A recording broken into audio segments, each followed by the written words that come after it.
Ellos consideraban sagradas las 8 horas de trabajo, no los íconos de las religiones, sino las 8 horas de trabajo.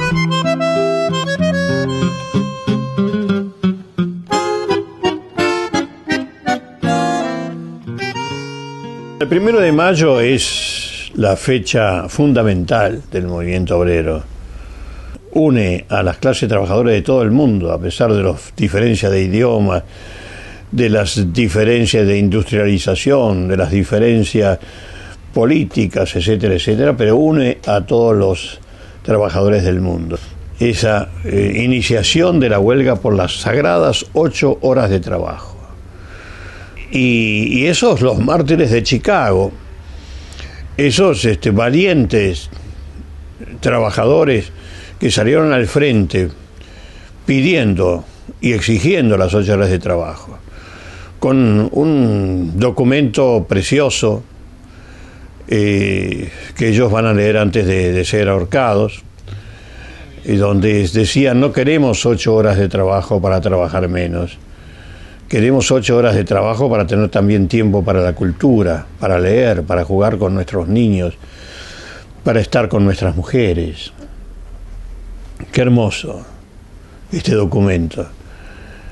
Y entonces se va a iniciar ahí la huelga que va a traspasar todas las fronteras del mundo. De ahí el significado de este 1 de mayo. Y esos 5 mártires de Chicago van a morir condenados a la horca por la justicia norteamericana, no ya por una dictadura o algún militar, no, por la justicia norteamericana, la justicia del sistema. 100 años después, justamente 100 años después, la justicia norteamericana pidió perdón diciendo que habían sido mal juzgados, un poquito tarde.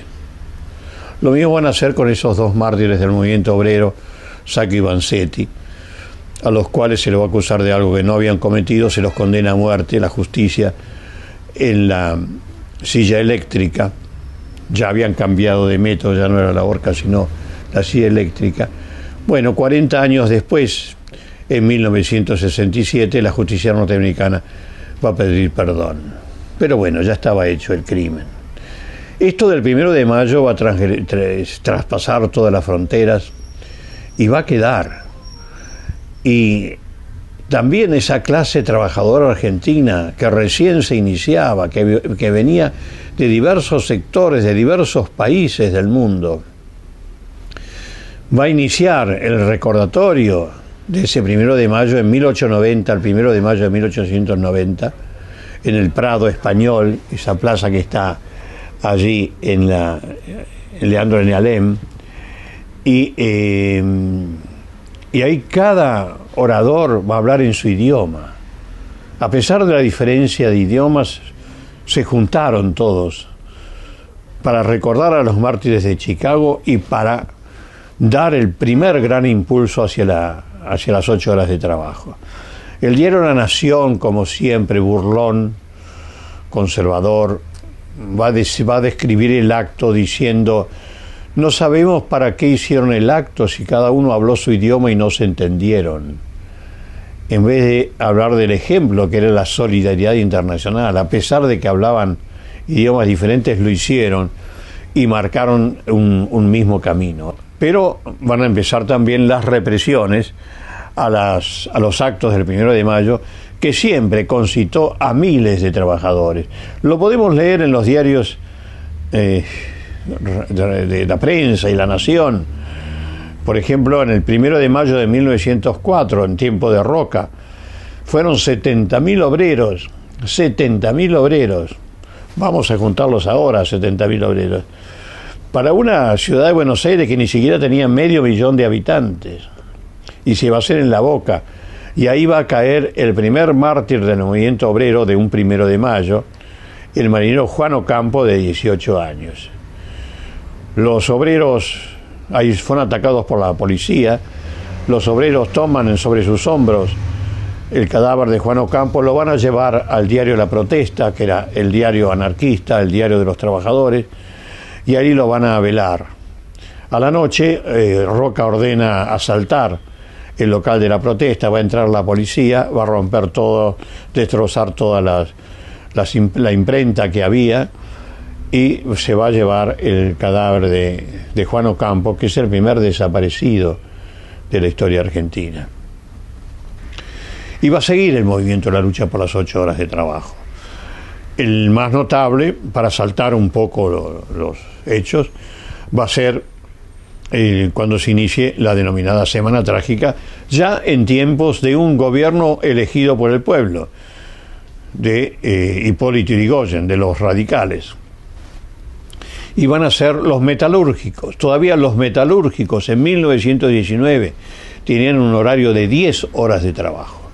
Bueno, y pidieron las 8 horas de trabajo. Les fue negada, y entonces se inició un paro general de los metalúrgicos.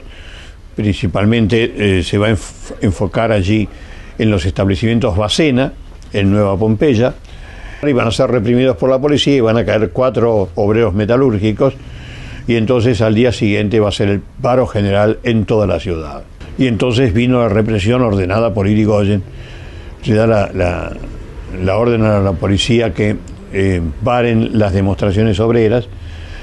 Y también lo peor de Yrigoyen es darle a la policía la orden de que deje colaborar a la Liga Patriótica Argentina, que era una organización de extrema derecha formada por los niños bien del Barrio Norte, que salieron a parar esa huelga porque, como decían ellos, si no iba a venir la revolución de los bolcheviques a la República Argentina.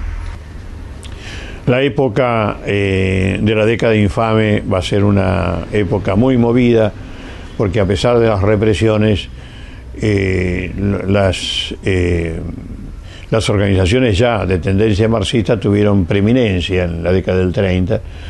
Está la famosa huelga de los obreros de la construcción, una famosa huelga de los años 30, y también el eco de los 1 de mayo, que siempre fue realmente muy concurrido.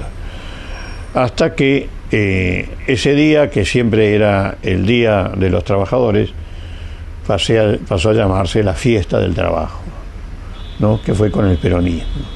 El fin del movimiento auténticamente obrero, porque ya los 1 de mayo pasaron a ser organizados desde arriba, y se acabó con aquella tradición. Tan es así que, finalmente dejaron de hacerse el 1 de mayo.